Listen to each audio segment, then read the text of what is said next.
ஜல்லிக்கட்டு வழக்கில் தீர்ப்பை ஒரு வாரத்திற்கு ஒத்திவைக்குமாறு மத்திய அரசு விடுத்த கோரிக்கையை உச்சநீதிமன்றம் ஏற்றுக்கொண்டுள்ளது. இதுகுறித்து கூடுதல் தகவல்களை டெல்லியிலிருந்து தருகிறார் எமது சிறப்பு செய்தியாளர் சலீம். மத்திய அரசினுடைய தலைமை வழக்கறிஞர் முகுல் ரோத்கி அவர்கள் வந்தார். நீதிபதி தீபக் மிஸ்ரா தலைமையிலான அமர்வு முன்பு தன்னுடைய கருத்துக்களை எடுத்து வைத்தார். என்ன சொன்னார் அப்படின்னா, தமிழகத்தில் இருக்கும் பிரச்சனை உங்களுக்கு தெரியும்.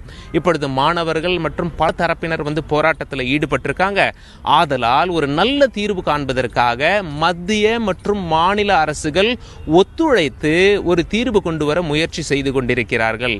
இந்த நேரத்தில் எங்களுடைய கோரிக்கை நீதிபதிகளுக்கு என்ன அப்படின்னா, ஜல்லிக்கட்டு தொடர்பான வழக்கை விசாரித்து முடித்து விட்டீர்கள், தீர்ப்பு மட்டும் தான் வரணும்.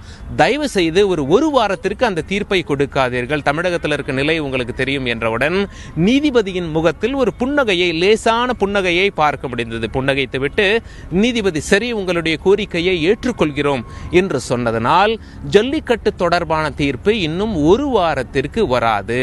இன்னொரு பக்கம் நாம அப்படியே பார்க்கணும். அதாவது நேற்று நம்ம தந்தி டிவியில் சொன்னது போல தமிழக அரசு ஒரு அவசர சட்டத்தை கொண்டு வருகிறார்கள். அந்த வரைவு மசோதாவை உள்துறைக்கு அனுப்பிவிட்டார்கள். உள்துறை என்ன பண்ணுவாங்க, ஜனாதிபதிக்கு அனுப்புவாங்க. ஜனாதிபதி இன்று இரவு 9:25 டெல்லி வருகிறார்.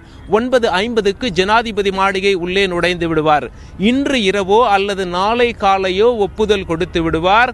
மீண்டும் தமிழகத்திற்கு வரும். ஆக இந்த அவசர சட்டமானது நாளை இரவுக்குள் நிறைவேறிவிடும். ஜல்லிக்கட்டு தொடர்பான அவசர சட்டம் ஞாயிற்றுக்கிழமையில் ஜல்லிக்கட்டு நடக்க 99.9% தமிழகத்தில் வாய்ப்பு உள்ளது. இது தொடர்பாக யாராவது கோர்ட்டுக்கு போகணும் அப்படின்னா சட்டம் கொண்டு வந்தால் தானே கோர்ட்டுக்கு போக முடியும். நாளை மாலை சட்டம் கொண்டு வந்தால் கூட நாளையும் ஞாயிற்றுக்கிழமையும் நீதிமன்றம் விடுமுறை. ஆக திங்கட்கிழமை வேணா அவங்க கோர்ட்டுக்கு வரலாம். ஞாயிற்றுக்கிழமை தமிழகத்தில் ஜல்லிக்கட்டு நடத்தி முடிக்க எந்த தடையும் இருக்காது, சட்டமும் ஒத்துழைக்கும் என்று நாம் சொல்லலாம். 99.9% தமிழகத்தில் ஞாயிற்றுக்கிழமை ஜல்லிக்கட்டு நடக்கும் அப்படின்னு சொல்லி டெல்லி வட்டார தகவல்கள் தெரிவிக்கிறார்கள். டெல்லியிலிருந்து தந்தி செய்திகளுக்காக கேமரா பர்சன் பூபேந்தர் சிங்குடன் சலீம்.